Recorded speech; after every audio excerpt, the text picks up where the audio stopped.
একটা কথা বলি, সবাই তো এসআইপির কথা বলেন। সবথেকে বড় বিষয় কিন্তু এখানে ক্যাপিটাল বাঁচানো। আপনার যদি ক্যাপিটাল লস হয়ে যায় তাহলে কিন্তু আপনি কিছুই করতে পারবেন না। সবাই বলেন এসআইপি করুন, কিন্তু বেশিরভাগ ক্ষেত্রে দেখা যায় যে 1-2 বছরের রিটার্নের কথা যদি আমরা দেখি, তাহলে সেক্ষেত্রে অনেকাংশেই নেগেটিভ রিটার্ন থাকে। আর সেটা দেখে কিন্তু আমরা বেরিয়ে চলে আসি। লং টার্মে যদি থাকতে না পারেন, 5 থেকে 10 বছর মিনিমাম যদি ইনভেস্টমেন্ট না করতে পারেন, তাহলে এসআইপি কিংবা স্টকে আসার দরকার নেই। আমি এখানে যদি কোনো স্টকের নাম নিয়ে থাকি, সেটা কিন্তু কোনো রেকমেন্ডেশন নয়। আপনি বিনিয়োগ করার আগে অবশ্যই আপনার অর্থনৈতিক যে বিশেষজ্ঞ, যার পরামর্শ আপনি নিয়ে চলেন, তার কথা শুনে তবেই আপনি সমস্ত তথ্য জেনে বিনিয়োগ করবেন। আমি সেবি রেজিস্টারকৃত কোনো উপদেষ্টাও নই।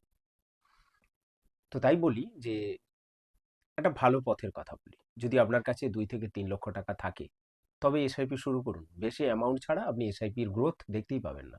অনেকেই বলেন 5-10 হাজার দিয়ে শুরু করে দিন, কয়েক বছরের মধ্যে কোটিপতি হয়ে যাবেন।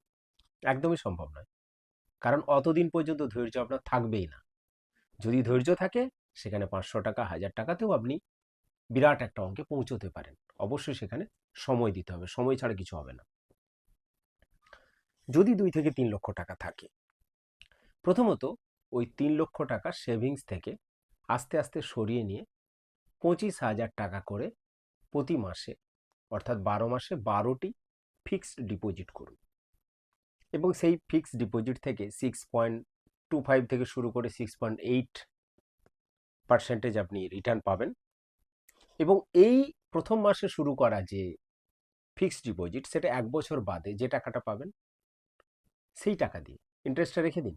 এই 25,000 টাকা দিয়ে আপনি এসআইপি শুরু করুন। তাহলে কি হলো? প্রতি মাসে আপনার এসআইপি অ্যামাউন্ট কত হলো? 25,000 টাকা।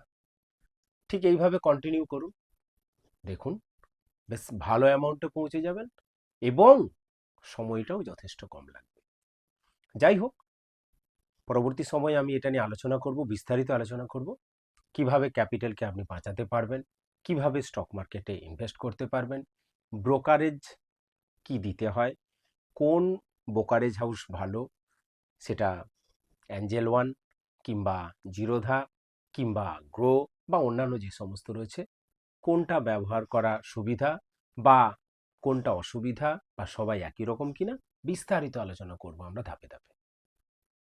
আজকে শুধু একটাই কথা বলতে চাই, যদি আপনি রিস্ক নিতে না পারেন, তাহলে স্টক মার্কেটে আসবেন না। ক্যাপিটাল বাঁচান, নিজে সুস্থ থাকুন, মানসিক চাপ থেকে অনেক সুস্থ থাকবেন, তাই না?